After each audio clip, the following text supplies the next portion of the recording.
¿Dónde están los $5 millones que me robaste? Gloria tendrá que encontrar el dinero. Su vida y la de su hijo dependen de ello. Hay que acorralar a la viuda. ¡Tengo mucho miedo, mamá! El peor de los caminos será el único posible. A mí no me importa ir a la cárcel con tal de salvar a mi hijo. En la nueva superserie de Telemundo, Esta mujer es clave. Esa es la cacería. La Jefa. Martes 18 de febrero a las 10:09 Centro por Telemundo. El 2 de agosto de 1993 se avecina tormenta en Savona, Nueva York, y el pequeño Dalton de 18 meses no da tregua a Doreen, su madre. Le están saliendo los dientes, no para de llorar. Son las 9:10 de la mañana y Derek, el hermano de Dalton, de 4 años, llega tarde al campamento de día, que se realiza en el Parque Concert Memorial. Está impaciente y le suplica a su madre que le permita ir solo. Doreen piensa: después de 3 semanas de campamento, se conoce el camino. Una pequeña muestra de independencia hacia su pequeño que en 2 días cumplirá 5 años. Entonces acepta. Dobla una servilleta de papel y la introduce en la bolsa de nylon marrón con dibujos azules, en la que lleva Derek su almuerzo, el cual esta mañana consta de un sándwich de mortadela, un plátano, unas galletas de mantequilla y un Kool-Aid rojo. «Está bien, mamá, iré solo», dice Derek. Da un beso a su madre, diciéndole «te quiero». Ella responde «yo también te quiero». Por último, ve a Derek saltar del escalón y marcharse hacia el parque. Es la última vez que ve a su pequeño, revoltoso y valiente niño con vida.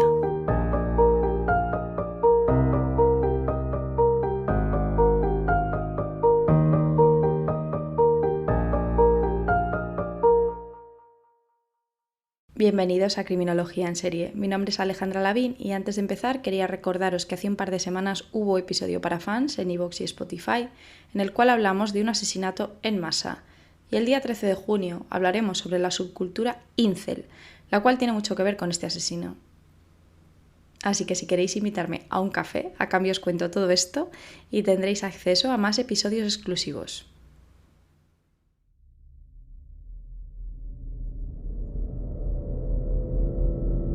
El atroz crimen de hoy está perpetrado por un asesino poco habitual. No obstante, cada vez que ocurren crímenes de naturaleza similar, todo nuestro sistema se tambalea y es posible que nos afecte más que cualquier otro asesinato a sangre fría. Y nos preguntamos ¿por qué? ¿Cómo ha podido suceder? ¿Se podría haber evitado? Intentamos responder a estas preguntas en este nuevo episodio de Criminología en Serie. Eric Smith, nuestro protagonista de hoy, vive con su madre Tammy, su padrastro Theodore, su hermanastra Holly, de 12 años, y su hermana Stacy, de 15 años, nacida del matrimonio anterior de Tammy. La familia reside en el número 68 de la avenida West Lamoka, en una casa de 2 plantas en Savona, condado de Steuben, Nueva York. El primer marido de Tammy es Randy Hefner. Se casan en 1978. Y Stacy, la hermana mayor de Eric, llega poco después. Aproximadamente un año después, en 1979, la pareja se separa, casi al mismo tiempo que Tammy se queda embarazada de Eric. La madre de Eric es epiléptica y toma trimetadiona desde niña. Continúa tomándolo durante sus 3 embarazos, a pesar de estar asociado a tener efectos secundarios teratogénicos significativos, lo que significa que puede causar malformaciones congénitas graves si se toma durante el embarazo. El pequeño finalmente nace el 22 de enero de 1980. Eric es muy pequeño cuando Tammy lleva a Randy a los tribunales por falta de pagos de manutención. Este impugna la paternidad porque poco después de su divorcio, Tammy, todavía embarazada de Eric, se casa con Ted. No obstante, después de una serie de pruebas, los resultados médicos confirman que Randy está equivocado. El niño es suyo. Aún así, Ted le adopta. Este último y Tammy completan su familia con el nacimiento de Holly. Cuando Eric tiene 28 meses, un pediatra lo describe como un niño terco y con rabietas al menos a diario. Desde los 2 años hasta los 3 y medio, Eric se golpea la cabeza con frecuencia y contiene la respiración cuando se enfada. Tiene problemas del habla y no camina hasta después de los 2 años. A los 4 años ya le llaman la atención las niñas y a los 9 fuma bastante. Además muestra los 3 factores asociados a la tríada de McDonald, de la cual ya hemos hablado varias veces. Moja la cama hasta los 11 años, le fascina el fuego y mata pequeños animales. Experimenta un placer perverso matando serpientes con piedras y torturando pequeñas criaturas como gatos, ratones, conejos y pájaros. Los ahoga o atropella. Además, cuando caza junto a su padre adoptivo, le encanta destripar a los animales cazados. Académicamente hablando, Eric está por detrás de sus compañeros. Cuando finalmente aprende a hablar, tiene un defecto del habla que requiere de la ayuda de un terapeuta. A los 13 está en 5º grado, el mismo en el que se encuentra su hermana menor. Sus dificultades de aprendizaje se diagnostican como dificultades para recordar información que escucha y para permanecer concentrado en la tarea en el aula. Sin embargo, se considera que no son lo suficientemente graves como para justificar su colocación en educación especial. Así que el resultado es que Eric progresa poco. Estos retrasos en el aprendizaje afectan también a su autoestima. Cuando se le pregunta algo en casa, a menudo responde: no lo sé, supongo que simplemente soy estúpido. En la escuela sus profesores le ven como buen estudiante, aunque de bajo rendimiento, como ya hemos dicho, y con un estado de ánimo cambiante, aunque no presenta problemas graves de mal comportamiento. Le encanta leer a Stephen King y la música. Como miembro de la banda de la escuela, toca el trombón, pero también está aprendiendo a tocar la batería. Afirma que cuando sea mayor quiere ser baterista en una banda de country western.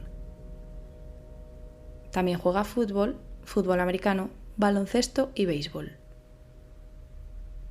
Tiene algunos amigos, pero no demasiados, y sumada a sus problemas de aprendizaje, su apariencia es un imán para los abusones. Es pelirrojo, plagado de pecas, con grandes gafas gruesas, de pequeño tamaño para su edad, y unas orejas deformadas en la parte superior. Todos los días se ríen de sus orejas, de su pelo rojo brillante, por el cual le ponen motes, y les encanta hacerle tropezar en el autobús. El acoso le deprime profundamente. Llora con regularidad y afirma que nunca va a llegar a ser nadie. En una ocasión tacha su propio rostro en la fotografía escolar y le dice a su hermana que no es lo suficientemente bueno para ser incluido. A pesar de tener dificultades para hacer amigos y ser aceptado por sus compañeros en la escuela, Eric se relaciona casi mejor con los adultos, quienes lo ven como un joven agradable y educado. A menudo se ofrece para realizar tareas como limpiar las entradas de las casas, llevar la compra o sacar la basura. Sin embargo, a pesar de su comportamiento amable, hay personas que por alguna razón no terminan de confiar en él. En 1989, cuando cuenta con 9 años, asfixia al gato siamés de su vecino con una abrazadera. Este mismo año se entera de que Ted no es su padre a través de un compañero de la escuela. Cuando éste llega de trabajar y se encuentra al niño llorando, él le consuela diciéndole que lo que ha estado haciendo desde que ha nacido le convierte en su padre, debido a que ha sido él quien le ha educado y le ha querido. No obstante, Ted no es tan buen padre como aparenta con estas palabras. No es reticente a un brutal castigo físico y verbal, y no gestiona nada bien el abuso que sufre Eric en la escuela.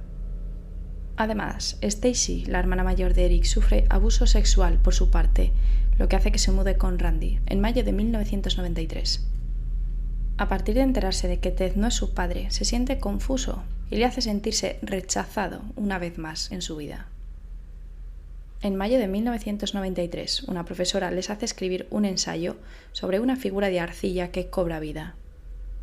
Él escribe un relato inquietante repleto de mal, muerte y mutilación. Ese mismo año, su camino se cruzaría con el del pequeño Derrick Robbie. En 1993, los padres del pequeño Derrick llevan 7 años casados y han vivido en una casa de piedra en la esquina de Church y la calle McCoy durante los últimos 4 años. Tienen 2 hijos, Dalton de 18 meses y Derrick de 4 años, a quien cariñosamente llaman DJ. Derrick es travieso, valiente y derrocha energía. Es rubio, de ojos azules y tiene una preciosa sonrisa. En 1993, Derrick aprende a andar en bicicleta sin ruedines, a nadar y está empezando a pescar. Además juega al T-ball, que al parecer es una especie de béisbol, pero para los más pequeños. Este verano está acudiendo a un campamento de verano en el Parque Concert Memorial, el cual está al final de la calle, donde vive la familia.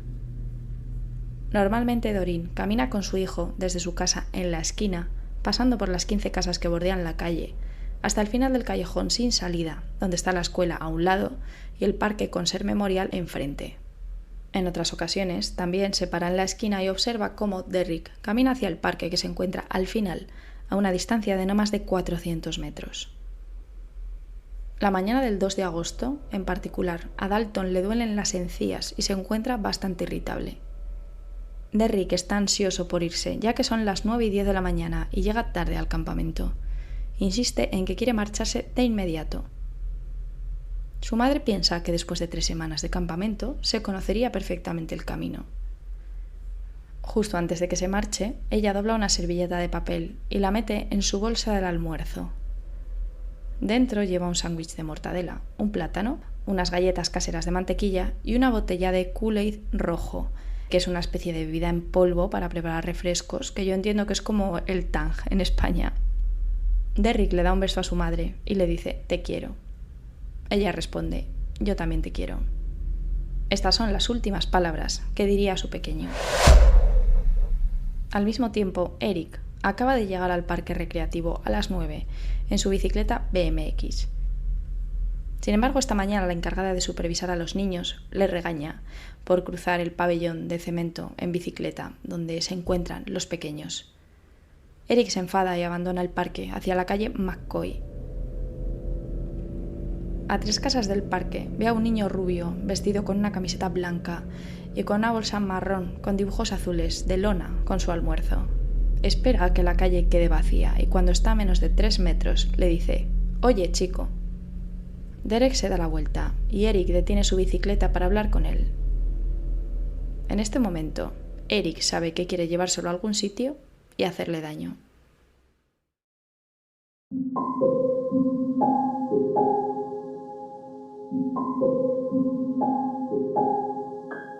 Le sugiere que tome un atajo para llegar al campamento de verano a través del bosque y así ganar a los demás chicos. El pequeño Derek, educado en no hablar con extraños, le dice a Eric que se supone que no debería hacerlo. El chico mayor le contesta, «No pasa nada, estoy aquí». Logra convencerlo. Se baja de su BMX y guía al pequeño hacia el bosque, permitiéndole ir delante de él. En cuestión de pocos minutos, cuando llegan al interior de los árboles, pone su brazo derecho alrededor del cuello de Derek. El pequeño deja caer su bolsa del almuerzo, patalea y lanza sus puños hacia Eric. Cuando éste afloja su brazo y Derek consigue coger un poco de aire, el pelirrojo dice «olvídalo» y aprieta con sus propias manos y con mucha más fuerza. Después de unos 30 segundos, Derek no emite sonido alguno y tiene los ojos cerrados, por lo que Eric supone que está muerto.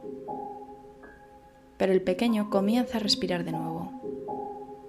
Eric vacía la bolsa de lona marrón, coge la servilleta de papel y se la introduce a Derek en la boca.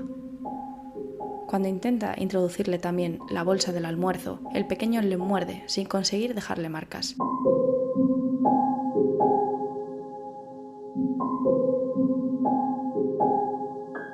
Eric alcanza una piedra pequeña y le golpea 3 veces en el lado derecho de la cabeza. Más tarde coge una piedra más grande y se la lanza varias veces más también sobre la cabeza. Por último deja caer otra roca diferente sobre el pecho y el abdomen del pequeño, también varias veces. En ese momento coge el Kool-Aid y se lo echa en la cara y en la parte herida del pecho a su víctima. Finalmente le baja los pantalones a Derek, coge un palo pequeño, le da la vuelta y se lo introduce por el recto. Derek muere 2 días antes de cumplir 5 años y asesinado por un adolescente de 13. Eric vuelve a poner al niño boca arriba, lo arrastra a varios metros de distancia hacia un área menos visible y lo coloca junto a una pila de rocas bajo la sombra de algunos árboles. Se limpia la sangre de las manos y abandona la zona de la misma manera que ha llegado, en su bicicleta.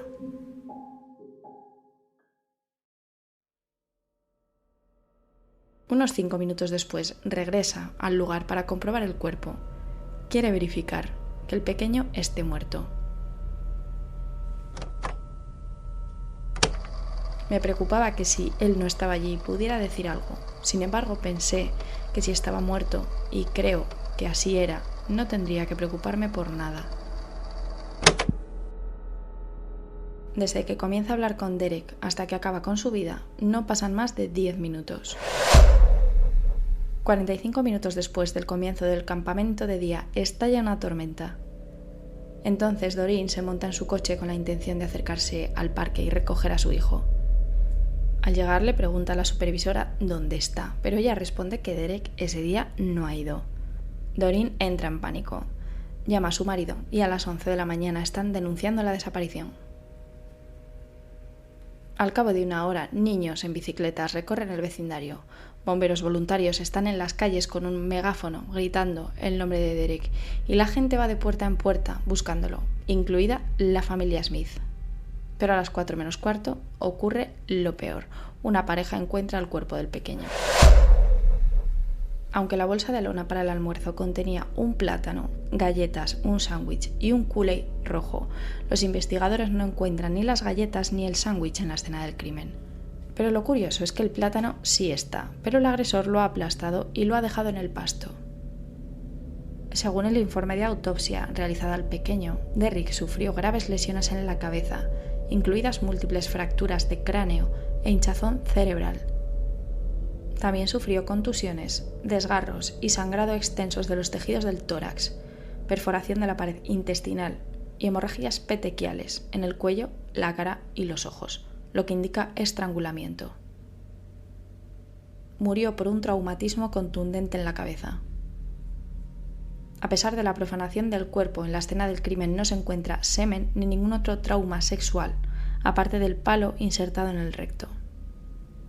Parte de la comunidad se vuelca con la familia Robbie. Comida, flores, eventos benéficos para el funeral del niño, pero también otra parte muestra su cara más dañina. Doreen es acosada con mensajes y llamadas afirmando que es ella la responsable de la muerte de Derek por dejar solo a su hijo. Un perfilador criminal es llamado al lugar y afirma que el asesino es un adulto pedófilo, posiblemente en libertad condicional por delitos sexuales. La policía revisa los registros de libertad condicional y también busca una furgoneta verde desconocida por los vecinos y que ha sido vista por el lugar del asesinato de Derek. Además, cierran el área e interrogan y registran a toda persona que entra o sale del pueblo. La policía estatal abre un puesto de mando en el ayuntamiento de Savona para entrevistar a hombres, mujeres y niños, especialmente a los 68 adscritos al campamento de verano. Entre ellos está Eric Smith, a quien su madre ubica en la zona en el momento del crimen. En un principio se muestra retraído ante las preguntas de la policía. No obstante, el día 5 de agosto, 3 días después del asesinato, ya se encuentra más colaborativo y relajado. A las 5 de la tarde de ese día van a casa de los Smith y entrevistan de nuevo a Eric, revelando por primera vez que vio al pequeño antes del asesinato.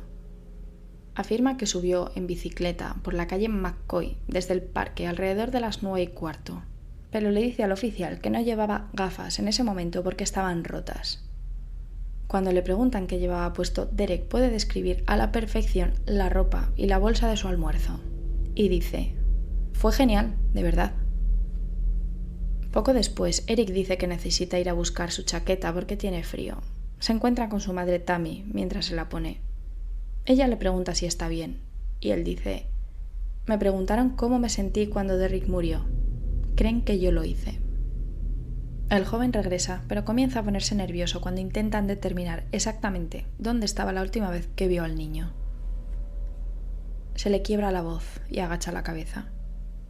Entonces levanta los puños y dice: «¿Crees que lo maté, no?».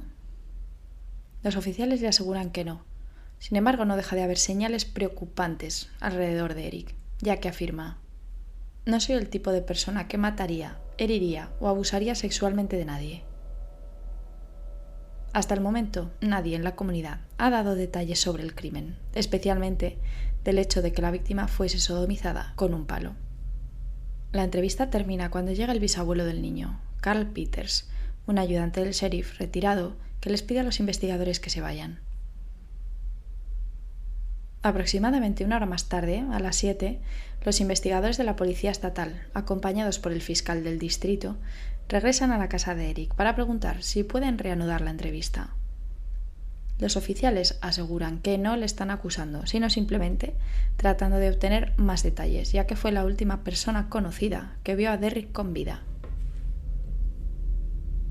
Su intención es realizar una recreación mientras le graban en vídeo andando en bicicleta desde el final de la calle McCoy. Va de un lado a otro varias veces a diferentes velocidades mientras lo cronometran. Recordemos que pocas horas antes les dice a los investigadores que no llevaba sus gafas y no debería poder describir la ropa que llevaba Derek y tampoco la bolsa del almuerzo, cuando en la recreación es incapaz de describir lo que un oficial de policía sostiene en la mano mientras camina por el mismo camino que habría recorrido Derrick. Nuevamente señala dónde había visto al niño, pero solo puede distinguir la silueta de un investigador. Una amiga de la familia llamada Marlene también se sorprende por el nivel de detalle que podía dar sin la supuesta ayuda de sus gafas, afirmando que no puede ver más allá de 6 metros sin ellas. Al día siguiente entrevistan de nuevo al joven y vuelve a ofrecer detalles que nadie más debería saber. No obstante, aún no lo consideran sospechoso. En un momento dado, Ted Smith, por casualidades de la vida, da a Eric un Kool-Aid rojo, y este, al ver la bebida, se enfada, le da un golpe y la tira al suelo. Su familia, que todavía no tiene ni idea de lo que está pasando, no entiende este arrebato. Los investigadores siguen sin considerarlo sospechoso, sino más bien creen que ha sido testigo de un hecho traumático. Al final de la entrevista le dicen a Eric que piensan que no vio nada y su ánimo mejora visiblemente. Mientras tanto, 40 investigadores de la policía estatal trabajan en equipos, siguiendo diferentes cursos de investigación. Hablan con personas en libertad condicional, localizan e interrogan al dueño del camión verde estacionado en la calle McCoy y revisan los registros de los moteles de la zona en busca de nombres de personas que estuvieron de paso ese día. Sin embargo, están frustrados porque a pesar de entrevistar a más de 500 personas, no están más cerca de resolver el crimen. O eso es lo que ellos creen. Después del asesinato, el mismo día 2 incluido, Eric pasa varias noches en casa de los Haskell. Marlene afirma que su comportamiento es normal. Juega a la Nintendo, escucha música country y anda en bicicleta. Sin embargo, hay pequeñas cosas que ella considera extrañas. Tiene miedo de estar cerca de las ventanas por la noche y pregunta repetidamente sobre el castigo que se podría esperar si el asesino resulta ser un niño. Ella en una ocasión contesta: «Creo seriamente que necesitaría ayuda psiquiátrica», a lo que el joven responde: «Ah, vale». También lee sobre el crimen en los periódicos y subraya ciertas secciones. Cuando los detalles del caso comienzan a filtrarse, una amiga de Marlene, oficial penitenciaria, le menciona que la teoría que más se baraja es que un niño cometió el asesinato debido a la actuación con el plátano. La hipótesis se centra en que un adulto podría haberse deshecho del plátano, pero un niño, tal vez al que no le gustaran los plátanos, lo podría haber aplastado y haberlo dejado ahí. Marlene empieza a investigar por su cuenta. Va a la tienda y compra ingredientes para un helado de plátano. Cuando vuelve, pregunta en la casa quién quiere un helado de plátano. Pero Eric quiere un helado normal, con nueces y sirope. Cuando ella le pregunta, dice: creía que a todos los niños les gustaban los plátanos. Y su respuesta es: no, no me gustan los plátanos. El bisabuelo de Eric también realiza sus propias observaciones. Convoca una reunión familiar y junto con el resto de los miembros de su familia se sienta y le pregunta a Eric sobre el incidente. Después de media hora de insistencia, Eric inesperadamente se vuelve hacia su madre y dice: «Mamá, lo hice. Lo siento, mamá. Lo lamento. Yo maté a ese niño». 2 días después del segundo interrogatorio de Eric y 6 días después de la muerte de Derek, llega al edificio de oficinas de Steuben la noche del 8 de agosto para hacer una confesión completa. A medida que se desarrollan los hechos, coinciden perfectamente con la escena del crimen. Lo que Eric no explica es el motivo de su enfado ni la razón por la que mató al pequeño. Todo lo que puede decir es que estaba tan enfadado que sentía el deseo de hacer daño a alguien. Cuando vio a Derrick vulnerable y solo, supo que quería hacerlo. Los habitantes de Savona ya habían aceptado la posibilidad de que incluso uno de sus propios vecinos pudiera ser el culpable. No obstante, cuando se difunde la noticia de que el responsable es un niño, la comunidad queda profundamente conmocionada y las opiniones se dividen aún más. Muchos critican que los buenos samaritanos estén contribuyendo para el funeral de Derrick, pero no para la defensa de Eric. El 9 de agosto de 1993, el día después de su confesión, es encerrado en el centro de detención del Departamento de Servicios Sociales del Condado de Monroe, debido a que el Condado de Steuben no tiene instalaciones certificadas para retener a menores. Su primera comparecencia es el 11 de agosto de 1993, en el Palacio de Justicia de Bath. En la audiencia, la cual dura menos de 10 minutos, el juez ordena que sea devuelto al centro infantil sin fijar fianza. En el viaje de regreso solo habla una vez, y es para preguntar al oficial que lo acompaña: ¿entonces crees que estaré en casa la próxima semana? El 3 de septiembre, Eric es acusado formalmente de un cargo de asesinato en segundo grado y será procesado como un adulto. Dos profesionales de la salud mental examinan a Eric por petición de la defensa: el Dr. Peter Cormack, psicólogo clínico, y el Dr. Stephen Herman, pediatra y psiquiatra infantil. El Dr. Cormack realiza pruebas de inteligencia y proyectivas y concluye: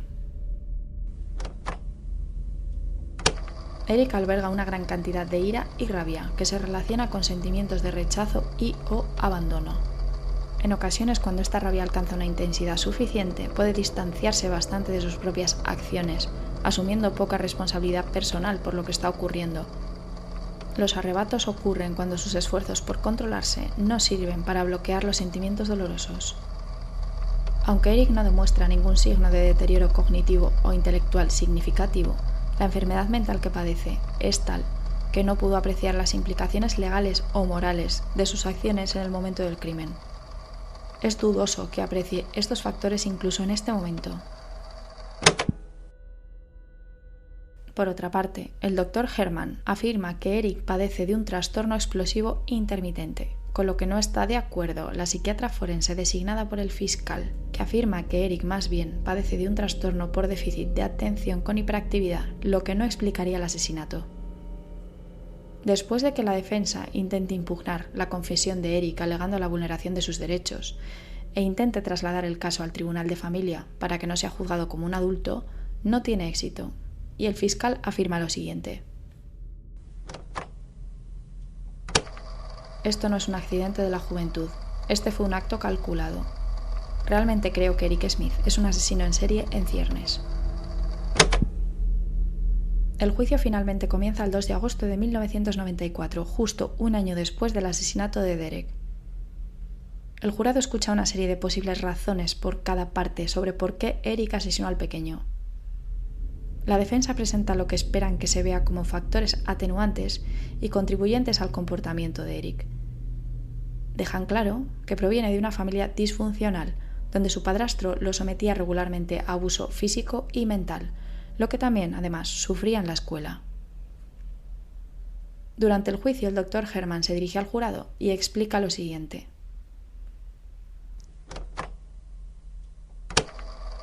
la enfermedad mental que Eric tenía ese día definitivamente afectó su ira y rabia.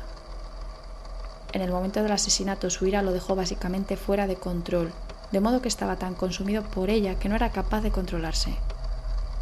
No pudo tener una idea de lo que estaba haciendo en ese momento en términos de cuáles serían los resultados finales. Eric estaba en un estado mental alterado tal que no podía entender ni tomarse el tiempo para apreciar cuál sería el resultado de su rabia y enojo. También afirma que desde temprana edad exhibió signos de perturbación emocional y sadismo, producto de una vida familiar en la que había una cantidad significativa de violencia verbal y física. Además, alega que ha sufrido ataques de ira patológicos, como lo evidencian rabietas anormales, ataques de contención de la respiración y golpes en la cabeza.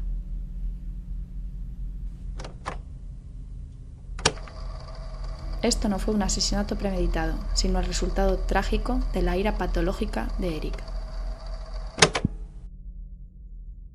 El doctor Herman asegura que el joven sufre de trastorno explosivo intermitente, una condición caracterizada por episodios discretos en los que una persona pierde la capacidad de controlar los impulsos destructivos contra los demás. El psiquiatra afirma que Eric le dijo que seleccionó a Derrick como su objetivo porque era más pequeño y prácticamente indefenso.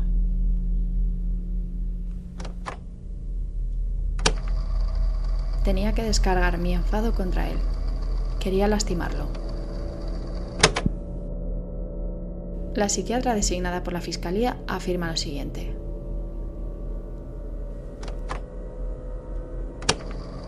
Este comportamiento es el de un niño que se siente cómodo y excitado por la agresión. El comportamiento de Eric fue deliberado porque tomó decisiones racionales como mover el cuerpo para ocultarlo mejor. También indicó que se sentía normal en el momento del asesinato, diciendo que sabía que matar a Derrick estaba mal y diciendo que había dormido como un bebé esa noche. Cuando se le insta a la doctora que explique por qué un chico aparentemente normal de 13 años cometería un acto tan horrible, ella especula lo siguiente.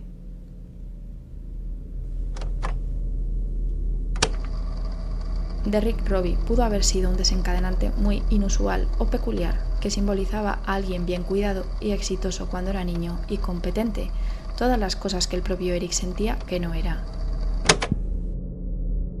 Finalmente testifica que Eric no estaba bajo la influencia de una perturbación emocional en el momento del asesinato y que no carecía de la capacidad de apreciar la naturaleza o la ilicitud de su acto.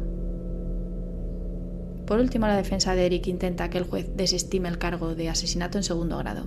El juez deniega la moción. Más tarde solicita la anulación del juicio, debido a ciertas pruebas que fueron admitidas a pesar de sus objeciones, y en particular el emotivo testimonio de Doreen Robbie, que considera que ha puesto en peligro la imparcialidad. El juez también deniega esta moción. El 16 de agosto de 1994 comienza el veredicto. Si el jurado concluye que Eric sufre una enfermedad o defecto mental o que se encuentra bajo un trastorno emocional extremo, puede resultar en una condena por homicidio involuntario. En ese caso, Eric será internado para recibir tratamiento psiquiátrico. El jurado no necesita más de 10 horas para llegar a un veredicto. Rechaza los argumentos de la defensa.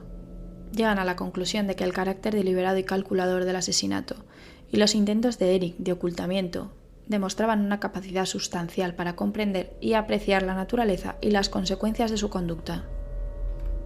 El jurado lo declara culpable de asesinato en segundo grado y la defensa pide una sentencia mínima de 5 años a cadena perpetua, con la esperanza de que el adolescente evite cumplir condena en prisión después de los 18 años si respondiera bien a la terapia. Pero por su parte el fiscal aboga por la pena máxima. El 7 de noviembre de 1994 se dicta sentencia. Es condenado de 9 años a cadena perpetua, la sentencia máxima posible para un joven condenado por asesinato, según la Ley de Delincuentes Juveniles de Nueva York. Eric cumple parte de su condena en un reformatorio hasta que alcanza la mayoría de edad en 2001, momento en el que es trasladado a una prisión ordinaria.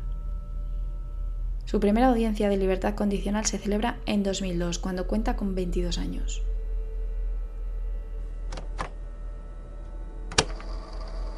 Mis pensamientos no son los mismos, mis valores no son los mismos, no veo la vida como algo de baja categoría. Era más o menos que estaba en el lugar equivocado, en el momento equivocado. Con la mentalidad que tenía no me importaba la vida. No pensé que mi vida realmente valiera nada por la forma en que la gente reaccionó hacia mí y la forma en que me trataron. Su solicitud es rechazada, al igual que las 9 que seguirán a esta. Hasta 2021, cuando a Eric se le concede la libertad condicional después de 27 años de encarcelamiento. Se programa para ser liberado el 17 de noviembre de 2021, pero esto se retrasa debido a que no tiene una residencia aprobada. Finalmente es puesto en libertad el 1 de febrero de 2022. Sé que mis acciones han causado una pérdida terrible en la familia Robbie y lo siento mucho. He tratado de pensar lo máximo posible en lo que Derrick nunca experimentará. Su 16º cumpleaños, Navidad, cualquier momento. tener su propia casa, graduarse, ir a la universidad, casarse, tener a su primer hijo. Si pudiera retroceder en el tiempo, me cambiaría de lugar con Derrick y soportaría todo el dolor que le he causado. Si eso significara que seguiría viviendo, cambiaría de lugar. Pero no puedo. El sábado 7 de agosto de 1993, 5 días después de su asesinato, a Derek le entierran con su uniforme de T-ball, con un bate y una pelota colocados a su lado. En la lápida hay una imagen del pequeño, grabada en la piedra, junto a una inscripción de la letra de Rod Stewart, Forever Young, en la que dice: «En nuestros corazones tú permanecerás joven para siempre». Esta canción se la cantaba Doreen a su pequeño. Antes de Navidad, la familia se muda a 1,5 kilómetros de Savona para empezar de nuevo, ya que los recuerdos son demasiado duros, y el pequeño Dalton no entiende por qué su hermano mayor no está con él cada día. Hoy vamos a hablar sobre esa excepción que son los niños asesinos. Vamos a comenzar con algunas cifras generales. Eligiendo 25 casos al azar en los que los crímenes han sido cometidos por niños o adolescentes en diferentes países, entre ellos, por ejemplo, el de Meribel, el de la envenenadora de Murcia, el crimen del rol o el que nos ocupa hoy, el de Eric Smith. En 6 de los casos, es decir, el 24%, las autoras son del género femenino. Y en 11 de los casos, en el 44%, los menores no actuarán solos, sino acompañados de un amigo o en grupos de 3 o más. En cuanto a las víctimas, en más de 2/3 de los casos pertenecen al círculo cercano del autor. Además, casi siempre son menores que los autores, salvo en los casos de tiroteos en masa o en crímenes intrafamiliares. De estos 25 casos, en 7 se utilizaron armas de fuego, los cuales fueron cometidos en Estados Unidos. Al margen de esto, las muertes fueron por apuñalamiento, golpes o estrangulamiento. Solo en uno de los casos se utilizó veneno, el de la envenenadora de Murcia. Con respecto a la motivación delictiva, en la mayoría de los casos no responde a criterios racionales y utilitaristas, en los que se haga una valoración de los costes y beneficios, sino a motivos de índole personal, ligados a los sentimientos como venganza, frustración, rabia, ira, desesperación, odio. En cuanto a las consecuencias jurídicas, en Estados Unidos en la mayoría de los casos prevaleció la gravedad de los delitos sobre la edad de los autores, como en el caso de nuestro protagonista de hoy. En Inglaterra y España, por hechos similares, las penas rara vez superan los 10 años de internamiento o reclusión. Ahora vamos a intentar responder a la pregunta que no podemos evitar hacernos cuando escuchamos hablar de un caso así. ¿Qué es lo que impulsa a un niño a matar de una manera tan violenta? Un estudio realizado en España sobre una muestra de 74 niños y adolescentes condenados entre 1994 y 2001 por homicidio arroja que el 54% de los homicidas presentaba algún tipo de trastorno de la personalidad o conducta antisocial, y en un 4% había actuado bajo los efectos de un brote psicótico. El abandono, una familia desestructurada, las carencias emocionales y los malos tratos suelen presentarse en muchos de estos casos. Recordemos que además del abuso físico y psicológico que Eric sufría en casa, tenía que lidiar con él en la escuela. Echeburúa afirma que para que un niño se convierta en asesino, han de darse una serie de condiciones: que haya un daño cerebral que afecte a los mecanismos reguladores de la conducta y provoque una impulsividad extrema, o que tenga alguna vulnerabilidad de tipo biológico o psicológico. Según Vicente Garrido, ser objeto de abusos en la infancia aumenta el riesgo de que los niños desarrollen una personalidad agresiva, del mismo modo que los niños maltratados tienen una mayor probabilidad de convertirse en jóvenes delincuentes y en adultos violentos. Los estudios muestran que determinadas condiciones de vida e impactos emocionales vitales pueden llegar a alterar las estructuras cerebrales que controlan los impulsos. Es decir, que una situación de maltrato reiterado puede dejar huella en el cerebro del niño, todavía en fase de maduración. Por otra parte, según Andrés Puello, para que una acción acabe en un homicidio se requieren 2 tipos de componentes: de personalidad y de oportunidad. Cuando los niños son muy jóvenes, en estos casos no hay intencionalidad de matar. En este sentido, la Fiscalía, en el caso de Eric, habría estado equivocada. Lo que sucede aquí es que en una situación de celos o de envidia, por ejemplo, lo cual es muy común en este tipo de crímenes, se desencadenan actos posiblemente violentos que pueden desembocar en homicidio. En la violencia infantil, los componentes de oportunidad son muy importantes. Si Derek no hubiera estado en ese momento donde estaba, y solo, Eric no le habría hecho daño, pero posiblemente en otro momento hubiera hecho daño a otro niño, cuando se le hubiera presentado la oportunidad. No obstante, además de oportunidad, también hay factores como el aprendizaje. Para que un niño mate a otro con un arma de fuego, tiene que haber visto en su casa cómo se utiliza, interiorizando que esto es lo correcto para resolver conflictos. Además de la personalidad, la oportunidad y el aprendizaje, hay elementos temperamentales que podrían favorecer las conductas violentas, como la dureza emocional, la impulsividad y la ausencia de miedo. La dureza emocional implica que son niños que poseen poca o ninguna capacidad para la empatía y que no se conmueven ante el dolor de los demás, ya que los cosifican. En un ambiente de malos tratos, carencias emocionales y abandono, muchos niños aprenden a inhibir las emociones como mecanismo de defensa psicológica. La explicación es tan simple como que si no sienten nada, no sufren. Otras veces, esa insensibilidad forma parte del temperamento del niño. En estos casos, los niños duros, emocionalmente hablando, son niños a los que la violencia les fascina o les produce placer. Para entretenerse necesitan recurrir a la violencia y toman sus decisiones en función de lo que perciben como mejor para ellos.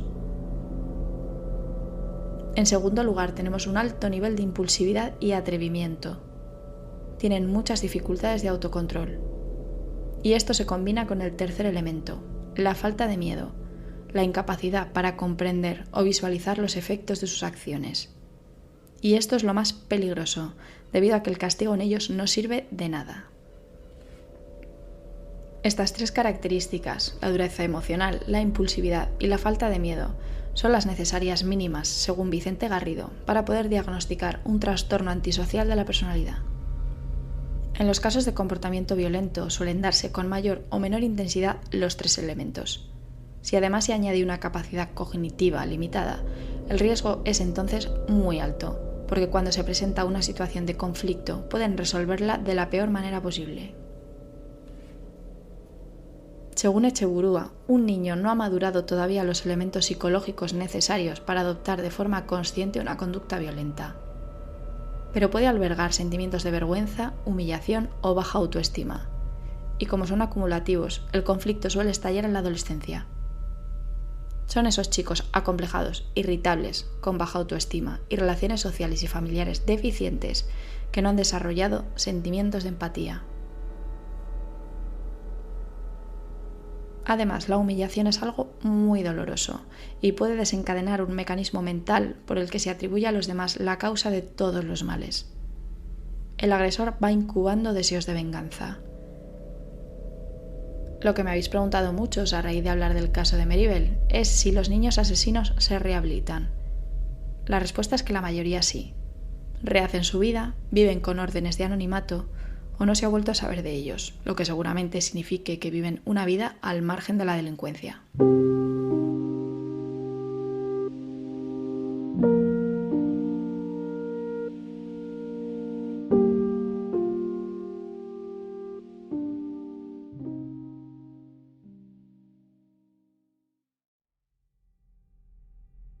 Y esta es la historia de Eric Smith y Derek Robbie, del asesino pelirrojo, que cometió un terrible crimen con tan solo 13 años, llevándose una vida cuando casi aún no había comenzado a vivir.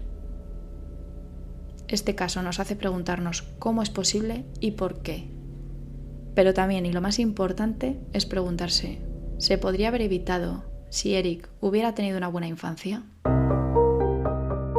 Gracias por escuchar otro episodio más de Criminología en Serie. Espero que os haya gustado y espero vuestros comentarios y peticiones. También estoy en Instagram y TikTok como Crimi en Serie, al igual que en Twitter. Además de en iVoox y Spotify, os espero en Podimo, Apple Podcast, Amazon Music y YouTube Music. Recordaros que estoy también en criminologiaenserie.com y que ahí podéis encontrar mis artículos sobre criminología y contenido adicional de algunos de los casos.